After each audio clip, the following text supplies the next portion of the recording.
I made some new merch designs. Do you like them? I don't know, I think they're pretty cool. Link in bio. Hey friends who live in Canada, what do you think of Canada? What do I think of Canada? Let's see. Well, when the snow melts, you get to witness the minefield of dog poop that people didn't pick up. It's cold, but I like the cold because you can keep layering until you're warm. But in the heat, you can only get so naked. And then you just have a sunburn on your butt. Every summer I leave Arizona to visit my family in Canada because we like seeing them, and they're really great. And yeah, we also don't like to live in a volcano. We normally have a non-stop flight, but this one particular trip we decided to do a layover to save some money. I think it was July 2012, so I was like 14. A couple days before our flight, my mom realized that my brother Jack's and my passports were expired. Well, this is either gonna go over well, or it isn't. Oh, it was so much worse. We got to the flight check-in and they said, "Hey, these passports are expired." Obviously. But it was only by a little bit, so the guy was nice and said, "Okay, I'm gonna let you all through and inform your layover about what's happening, but get those renewed soon." So we were like, yay, crisis averted. But wait, there's still 95% of the video left. That's because we were wrong. We landed in Minneapolis and the people said, "Hey, these passports are expired." Obviously. "Oh, yeah, we're sorry about that. The man at the Phoenix airport let us off with a warning and said he contacted you about everything, and..." Well, crap, I think we're actually stuck in Minneapolis. I guess this is our new home now, get used to it, kids. So it was my scared mom and her 2 expired children stranded in this obscure city. We went to a pharmacy, which for some reason also takes passport photos, but we had to wait until the passport place opened the next morning. Mom was having an aneurysm panic attack, but didn't want us to worry, so she was like, "Hey kiddos, time for an adventure. Adventure time!" She took us to the Mall of America, which is the biggest, craziest mall in America with 4 floors of shops, entertainment, a mirror maze, bowling, roller coasters, aquarium. I've never seen anything like it. There were so many things to do. How could we choose what to do first? Roller coasters in a mall? 4 floors? A kid's paradise? People get married in that mall. We ate at the food court for 20 minutes and left because it was closing for the night. We found a hotel and slept in our clothes, even though we had our luggage. I remember on the light rail I said to Mom, "You know, I really like it here." Like the oblivious child I was, not knowing the weight of the actual circumstances. Having a grand old time listening to a High School Musical playlist on an iPod and playing with my stuffed animals. I freaking love stuffed animals. As a kid, I couldn't sleep without them. My favorites were Raoul the mouse and Ringo the raccoon. I've had them for years. Anyway, luckily, Minneapolis is one of the few places that has 1-day turnaround for passports for the cost of an arm, a leg, and your entire savings. So in the morning, we had to check out of the hotel, run to the passport place, and make it to the airport in time for our new flight. It was gonna be a tight schedule, but it was doable. We were on our way to get the passports when, in the middle of transit, I realized, "Mom, I forgot my stuffed animals in the hotel."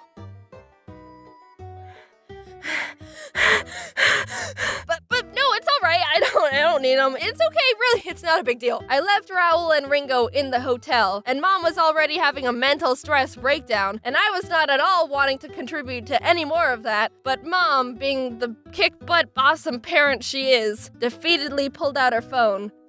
"Hello, yes, we just checked out this morning. Would you check room 421 to see if there's 2 stuffed animals in there?" Ma'am, there's someone currently occupying that room." And that was super weird to hear because we literally just left the hotel. How did someone already fill up the room? Turns out we just called the wrong hotel, so we got transferred to the right one, and they said they'd hold them for us to quickly pick up. So now the schedule was arrive at the passport place right as it opens at 8 a.m., get passports, run back to the hotel to grab Raoul and Ringo, rush to the airport before our 1 p.m. flight, and I'd also like to point out that the last shuttle to the airport leaves at 12 p.m., so if we miss that shuttle, we're screwed. Remember, things were different back in the days of 2012 BU. Before Uber. Back then, the idea of paying to jump in a car with an unlicensed stranger wasn't very popular. At the passport place, we walked up to the desk, and the first thing they said was, "So both parents are present, correct?" Actually, he's 1,645 miles away. No. There was a solution. we could get in contact with Dad, send him a form to fill out, get it notarized, which means legalized by a notary, which means a person licensed by the government approves it, which...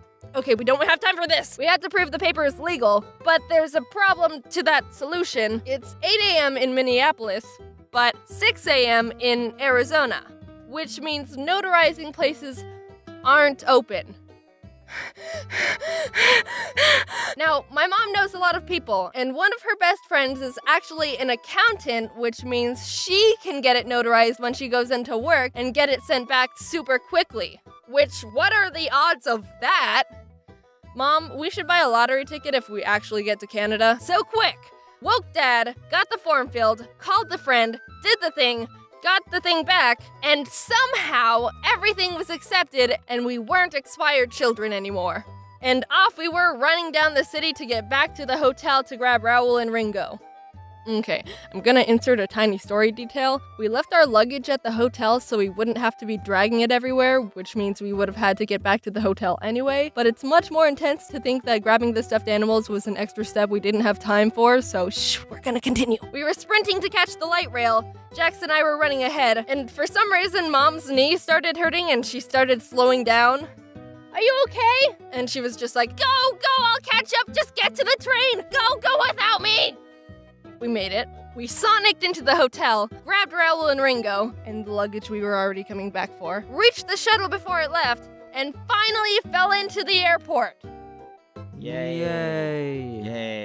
Sitting at our gate, waiting for the plane to swoop us off to Canada land with their moose and their poutine and Niagara Falls. Well, technically, Niagara Falls is made up of 3 different waterfalls, and the US actually owns 2 of them. But I guess Horseshoe Falls is the biggest and most popular, so... Mom suddenly realized that she forgot my dad's letter at the passport showing that both parents consent to us, the innocent, helpless, pathetic children, crossing the border. In the past, security always asks us to show that consent paper, so Mom couldn't even have a relaxing plane ride being stressed out of her mind that we would land and still couldn't pass the border. After all that, she didn't tell us she was worried because she was already doing a frickin' dang good job of hiding the weight of what was going on, so she held it in the entire flight. But she told us afterwards and we gave her a slow clap.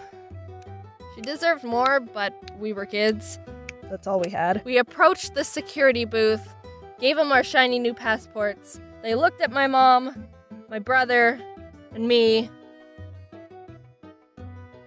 Have a fun time in Canada. They didn't ask that time! My mom, every time she tells this story, always says, they always ask. They always ask. They didn't ask this time. How the frick even? They always ask! And that was that. We got to Canada.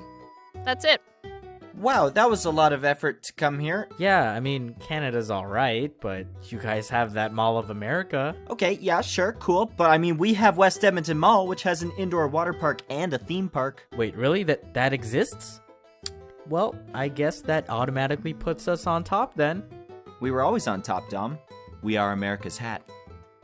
Woo, yeah, Canada. I had to ask my mom the timeline of events during the whole thing because I was young and don't remember anything but eating in Mall of America and forgetting my stuffed animals. Big thanks to Domix and Ginger Pale for being Canadian and also helping with lines. They're great buds. This is hopefully the last time I mentioned this in an end card, but I'm still interested in finding other animators. I talked about it in the Apples video, but this is the last time I'm bringing it up, I promise, I think. I'm still looking for animators to help me with scenes because I want the videos to be more animated. The videos I did in the past on my own are pretty bland looking, and I want to be able to have more quality animation in videos without taking 6 months to finish something. I know people are against me asking for help on videos because my channel has that homemade, it's just a normal person doing YouTube for fun feeling. I'm not professional at anything. But a normal person can't make 7-minute fully animated videos every couple of weeks on their own. Some people might prefer 1 or 2 videos a year that are done only by me, and I get that. But I like posting videos more frequently, not only because it helps the channel and me stay alive, but a lot of people enjoy more videos, and I'm able to support really talented animators I'm working with. That's my take on the situation, and you don't have to agree with me at all. But I'm really trying my best to think of you and me and everyone. Okay, thanks. Send a portfolio to jadenanimatonsanimator@gmail.com if you're interested. Info in the description. Have a good rest of your week,